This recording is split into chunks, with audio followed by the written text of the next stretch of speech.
पत्नी रसोई में थी। पति तेज आवाज़ में बोला, रमा, आज माँ आ रही है, मैं माँ को स्टेशन लेने जा रहा हूँ।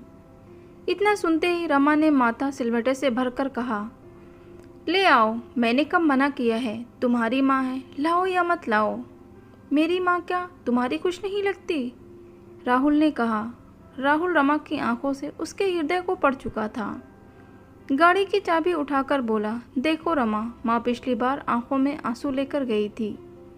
पूरे 5 साल बाद हमारे पास कुछ दिनों के लिए आ रही है। मैं चाहता हूँ सब हंसी खुशी रहें, पिछले बार जैसा कुछ ना होना चाहिए। पिछली बार जैसा क्या? रमा आवेश में आकर बोली, तुम्हें क्या लगता है गलती मेरी थी? तुम अपनी माँ की गलती क्यों नहीं बताओगे? तुम्हें अपनी माँ से अच्छा क्या कोई लगता है दुनिया में?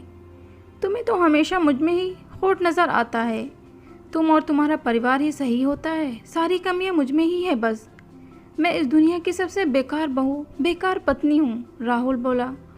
रमा, बेकार की बातें मत करो, मैं बस यही कह रहा हूँ, जितने दिन भी माँ यहाँ रहे सभी लोग उनसे अच्छे से पेश आएं, उनके पास बैठें, उन्हें समय दें। रमा गुस्से से बोली, ठीक है स्वामी जी, मैं घर के सारे काम छोड़कर, बच्चों की छुट्टी करवा कर 24 घंटे तुम्हारी माँ के पास बैठती हूँ, ताकि तुम्हारी माँ को कोई शिकायत ना हो। तुम पागल हो क्या? राहुल ने कहा। जो मैं समझाना चाह रहा हूँ तुम समझना ही नहीं चाहती। रमा फिर बोली, मैं सब समझ रही हूँ, तुम जो समझाना चाहते हो। पिछली बार भी तुमने सारा लेक्चर मुझे ही दिया था, अपनी माँ को कुछ नहीं कहा। तुम हमारी परवाह ही कब करते हो? मैं और मेरे बच्चे जाएं भाड़ में, तुम्हें तो अपने परिवार वाले चाहिए। चाबी मेज पर फेंक कर राहुल गुस्से से बोला, तो ये सब मैं किसके लिए कर रहा हूँ? मेरी एक बहन है, उससे मिले हुए मैं 2-2, 4-4 साल हो जाते हैं।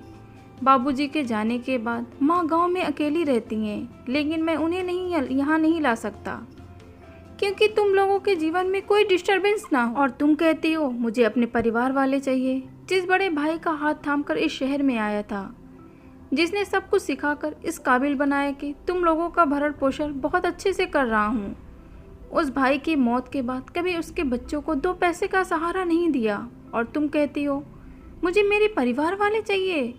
माँ के साथ तुम लोग कैसा सलूक करते हो क्या मुझे नहीं पता? रमा ताव में आकर बोली, हाँ हाँ बोलो, मैं भी तो सुनूं, कैसा सलूक करती हूँ तुम्हारी माँ के साथ। तो सुनो। राहुल भी आज दिल की बात कहने का मूड था।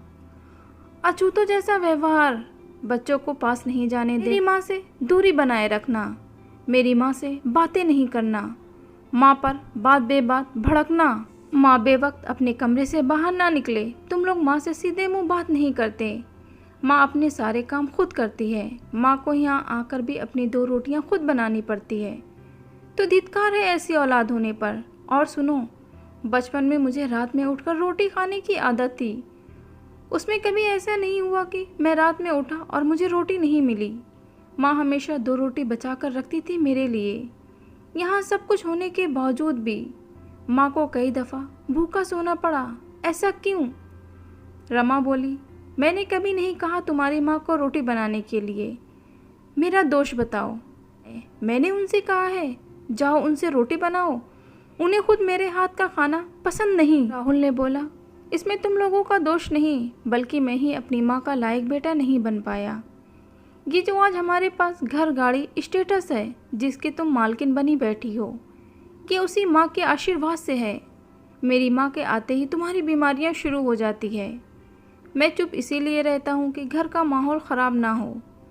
रमा, आज पहली बार और अंतिम बार तुम्हें बता रहा हूँ, अगर इस बार माँ को कुछ भी दिक्कत हुई तो तुम राहुल का वो रूप देखोगी जिससे तुम आज तक नहीं मिली। आज राहुल अपने मन में दबी टीस पूरी तरह से कह देना चाहता था। राहुल का पहली बार ऐसा रूप देखकर रमा ने अब चुप्पी साध ली, क्योंकि आज से पहले उसने राहुल को कभी भी इतने गुस्से में नहीं देखा। माँ वहीं दरवाजे के पास खड़ी पहली बार अपने बेटे राहुल को अपने लिए जिरा करते हुए सुन रही थी। माँ की आंखों में आंसू का समंदर उमड़ पड़ा था। माँ ने खुद को संभालते हुए दरवाज़ा खटखटाया तो देखा कि पूरे घर में अजीब से सन्नाटा पसरा हुआ है। राहुल ने अपने विवेक से सब कुछ बदल कर रख दिया है। आज माँ को पहली बार लग रहा था कि वो अपने बेटे के घर आई हुई हैं। राहुल बोला, अरे माँ, आप क्यों आ गई? मैं बस निकल ही रहा था। माँ ने कहा, कोई बात नहीं बेटा, मुझे घर पता था। राहुल बोला, माँ आप थक गई होंगी, पहले फ्रेश हो जाएं, फिर मिलकर नाश्ता करेंगे। राहुल माँ को उनके कमरे में ले गया और रमा रसोई में सास के लिए नाश्ते की तैयारी करने लगी। आज उसने पहली बार राहुल का ये रूप देखकर डर गई थी। जब उसने सोचा तो उसमें उसकी ही गलती नज़र आई। हमेशा उसने राहुल को बांध कर रखना चाहा। तभी राहुल की आवाज़ आई, रमा, माँ का और मेरा नाश्ता लगा दो। रमा ने नाश्ता लगाया। राहुल की माँ अपनी पसंद की चीज़ें देख खुश हो गई और बहू को आशीर्वाद दिया। राहुल को अब इत्मीनान था, इस बार उसकी माँ के साथ कोई नाइंसाफ़ी नहीं होगी, क्योंकि अब वो अपनी माँ की आंखों में आंसू बर्दाश्त नहीं कर पाएगा।